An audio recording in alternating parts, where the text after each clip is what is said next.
I'm a teenager living in a lively little coastal town in a small country where everyone seems to know everyone. In the summer, the place is flooded with tourists chasing the sun and sea, but once school starts back, it quiets down fast. The heart of the town is a long stretch of beach that runs for a few kilometers and melts into rolling sand dunes, perfect for scenic walks and sunset views. The dunes can feel like a maze at first, but they're oddly forgiving. Walk about a kilometer in almost any direction, and you'll either hit the shoreline again or the main path leading back to the car park. From there, it's only a steady 20-minute walk, so you're never truly cut off. During the day, it's full of families, dog walkers, and kids racing up the hills. The dunes have always had a reputation for being safe.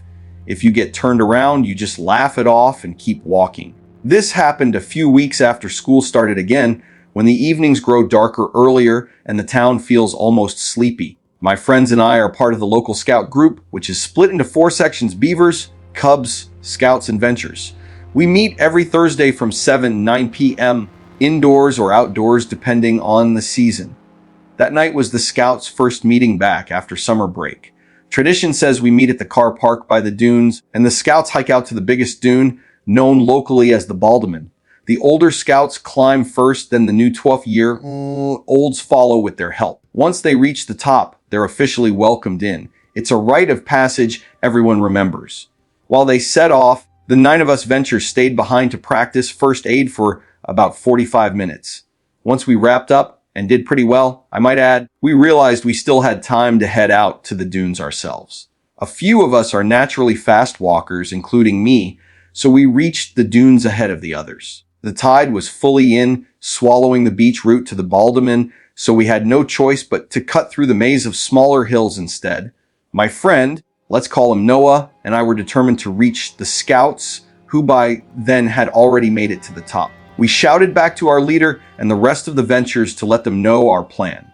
2 more joined us, Thomas and Ewan, while the others hung back and paired off as checkpoints so we'd be able to find our way back in the dark.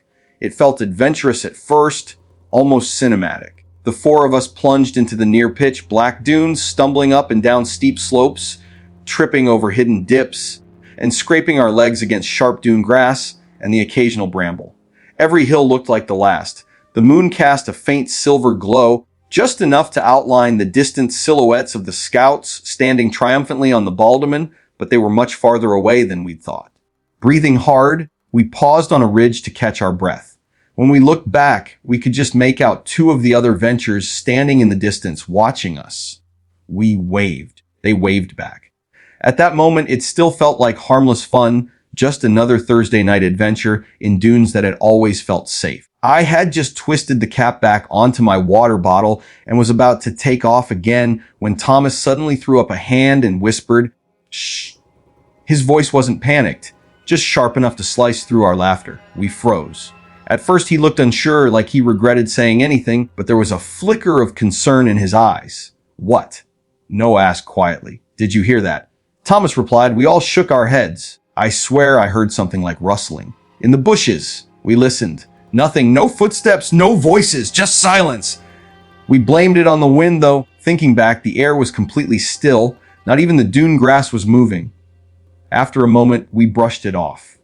The dunes play tricks on you at night. Every small sound feels amplified. We convinced ourselves it was nothing and kept moving.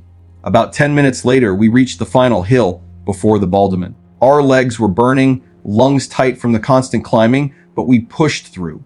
When we finally reached the Scouts at the top, they were silhouettes against the moonlight. We congratulated the new Scouts, shared quick laughs, and didn't linger long. It was now properly dark, pitch black in the dips between dunes, and none of us had brought a torch. Smart, we half slid, half ran down the steep face of the dune, stumbling until our boots hit flatter sand. Then we started back the way we'd come, retracing our chaotic path through the hills toward the ridge where we'd left the others. Up and down we went again, legs scraping, breath ragged. Eventually, the outline of that ridge appeared ahead. 2 figures were still standing there. Relief washed over me. Of course they were still there. They said they'd wait. When we reached the top, I could make them out more clearly.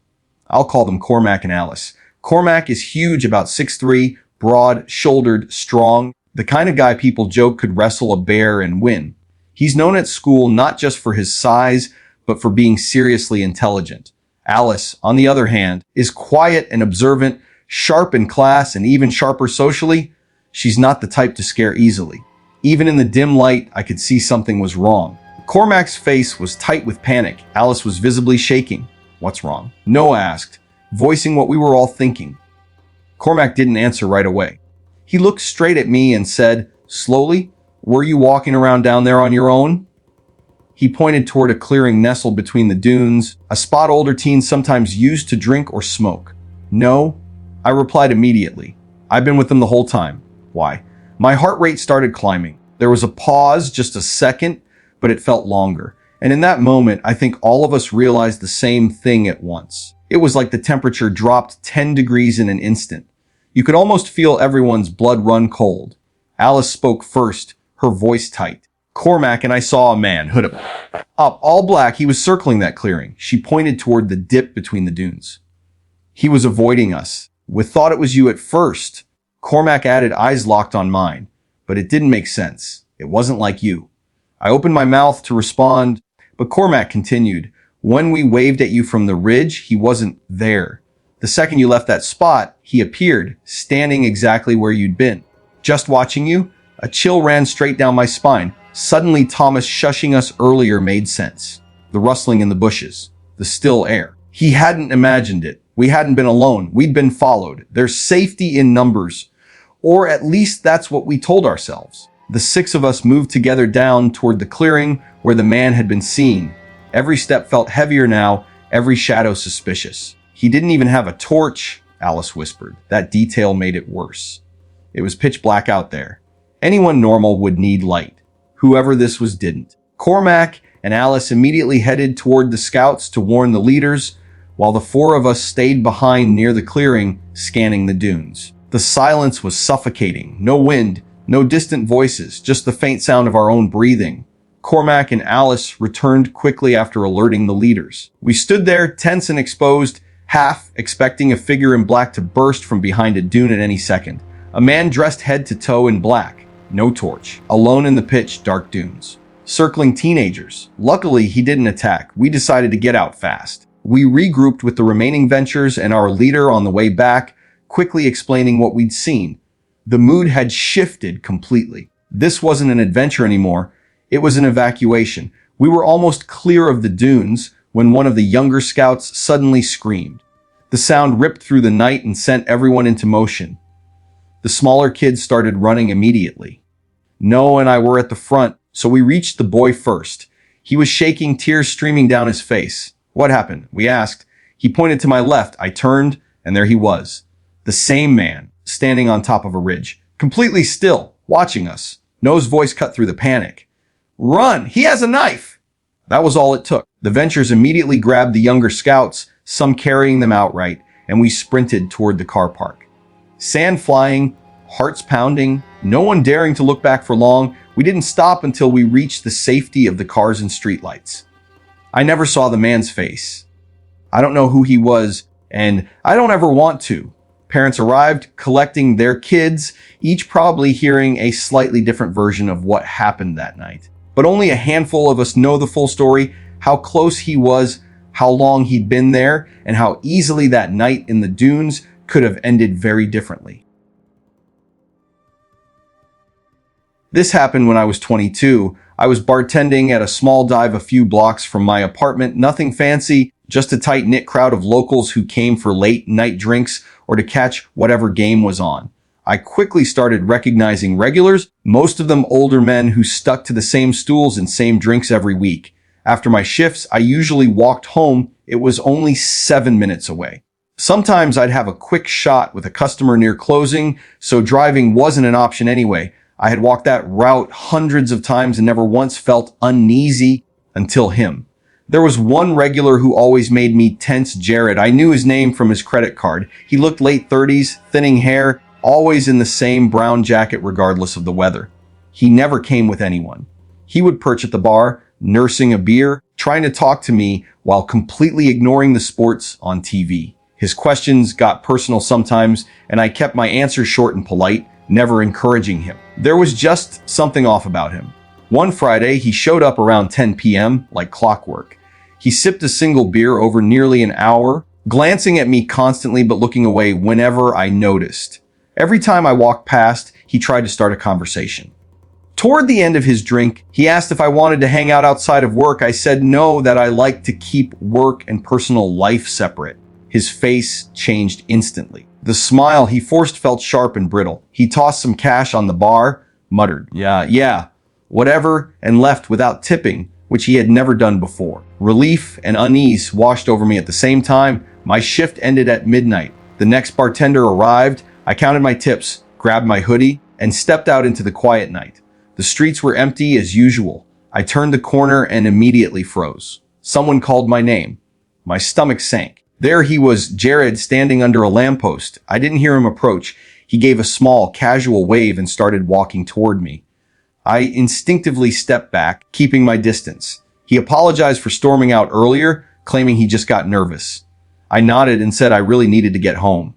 He smiled slightly and said, I just wanted to ask one more time if I could get your Instagram or Snapchat or something. I promise I won't bother you. Even as he said it calmly, I felt my pulse spike. The polite words didn't match the way my gut screamed that something was wrong.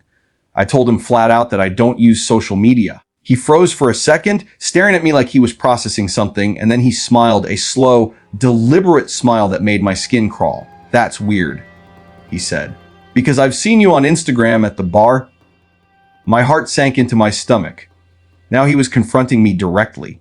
I had no idea how he could have known that. I forced myself to speak evenly, my voice shaking slightly. Please, just leave me alone. He didn't seem bothered. He kept that same unnerving smile and said casually, okay, have a good night. I forced a nod and started walking again, trying to steady my breathing. A few seconds later, I thought I heard footsteps behind me. At first, I told myself it was paranoia, but then I glanced back. He was walking the same way. About half a block behind me, I quickened my pace. He matched it. I slowed down. He slowed down. It was like a twisted game, like he was some NPC in a video game, programmed to mirror my every move. My pulse was racing. My only goal was to get inside my apartment building. When I reached the street in front of my building, I crossed to the other side, hoping maybe he would turn off somewhere. He didn't. He stopped, just standing there under a tree, mostly shrouded in shadow. I couldn't see his face clearly, but I could feel the faint curve of a smile. I yelled, trying to sound braver than I felt.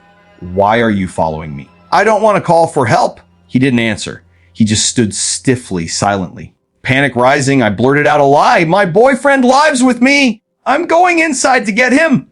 I didn't have a boyfriend. I lived alone, but I hoped the idea of someone waiting inside would scare him off. I bolted for the building door and punched in the code. The door buzzed and clicked open for a few seconds. As I yanked it, I heard fast footsteps behind me. I spun around and saw Jared running toward the building. I didn't hesitate. I sprinted inside, letting the door slam hard behind me. I didn't wait to see if it latched. My only thought was getting as far away as possible.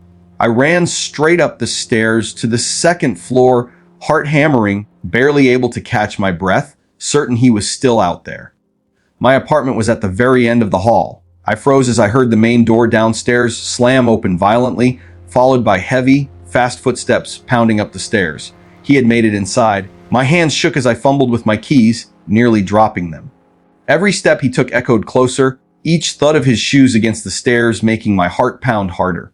Finally, I jammed the key into the lock, yanked the door open, and threw myself inside, slamming it shut and twisting the lock just as he reached the hallway. Almost immediately, his full weight crashed against my door. The impact rattled the entire frame, shaking the wall. I screamed, stumbling backward, fumbling for my phone. He struck again, harder this time, like he was trying to force his way in.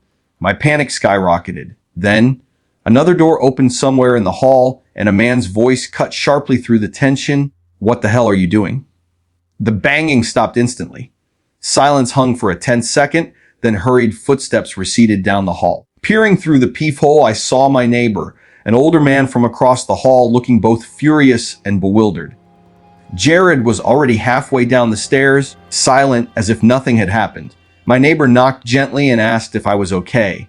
I cracked the door open, shaking and in tears. and explained everything while he stayed in the hall with me. He said he'd heard the pounding and thought someone was trying to break in. I called the police immediately. They arrived that night, taking every detail seriously. I gave them Jared's name from his credit card at the bar, and the building owner pulled the security footage showing him chasing me into the building. My boss handed over the bar footage as well. The next day, an officer called to confirm they had identified him as Jared Perez and that detectives were sending the case to the prosecutor. They would treat it as stalking and unlawful entry because he had pursued me into my building and tried to force my apartment door open. Hearing those words made the danger feel terrifyingly real, but also oddly reassuring. The next day, I went to the courthouse to file for a restraining order. I had to recount every detail to a judge, show the police report and the security video. The judge approved a temporary restraining order immediately, and the police served it soon after. I was told the prosecutor would pursue charges for his attempt to break into my apartment. I continued working at the bar for a while, but I stopped walking home alone at night. Even with the restraining order and pending charges, every trip back to my building kept me on edge. I constantly checked over my shoulder and rushed inside as fast as possible. Nothing like that ever happened again, but I'll never forget how close I came to being trapped that night, or the fear that followed me long after.